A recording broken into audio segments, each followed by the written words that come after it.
Hey besties! Say hi to Smokey. She's back there in her favorite spot on her heated blanket taking a little bathy. Alrighty, help me out and give this video a like, subscribe if you haven't already, pretty please. We're trying to get to 1,000 subscribers so we can get monetized. Smokey and I, we're hoping.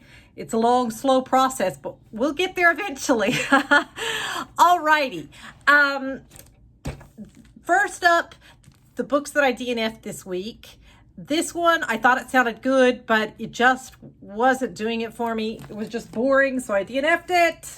DNF'd this one, so we won't talk about these because I gave you the synopsis in my book haul. If you like short stories, you might like this one. I don't typically like short stories. There's 3 in here.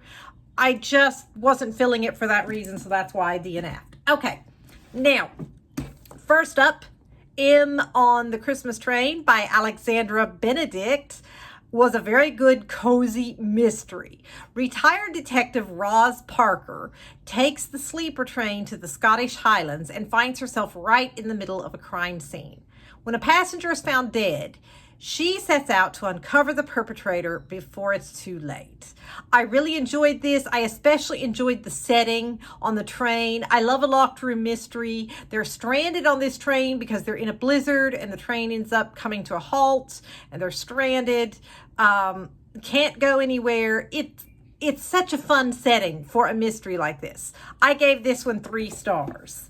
Then I read Deadbeat by Adam Hamdy.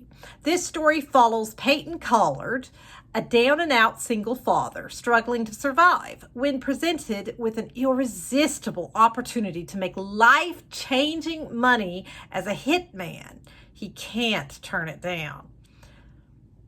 But who is this mysterious person who has hired him? The answer will be shocking. I gave it 3 stars. Then, Without Warning by David Rosenfeld. Katie Sanford's husband was convicted in the death of Chief of Police Jake Robbins' wife Jenny years ago. Katie is the editor of the town paper and planning to dig up the time capsule that the town had buried. What she uncovers is a skeleton on top of the time capsule. And inside the time capsule, there are creepy predictions of deaths, some that have already happened after the time capsule was buried and some that are predicted for the future. So she and the police chief have to work together to try to solve the clues in the capsule and prevent more deaths. So they are literally in a race against life or death.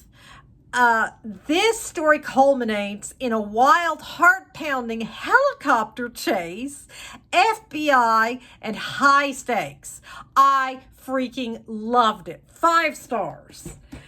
Now, Riley Sager is hit or miss with me, but I'm happy to say that this year's book was a hit, unlike last year's Middle of the Night that I DNF'd. I loved With a Vengeance. The story is set in the 1950s. 6 people destroyed Anna Matheson's family in 1942. And now, 12 years later, she has anonymously invited them all aboard the luxury train her family used to own. However, she isn't the only person on board seeking revenge. Will anyone make it to their destination alive?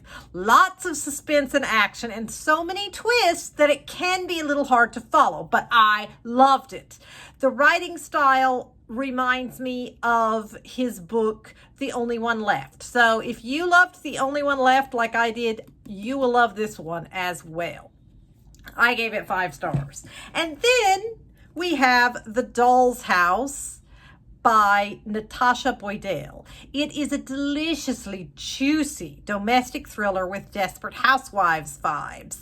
At first, Naomi is thrilled when friendly single mother Summer buys her and her family's old apartment so they can finally buy their dream family home.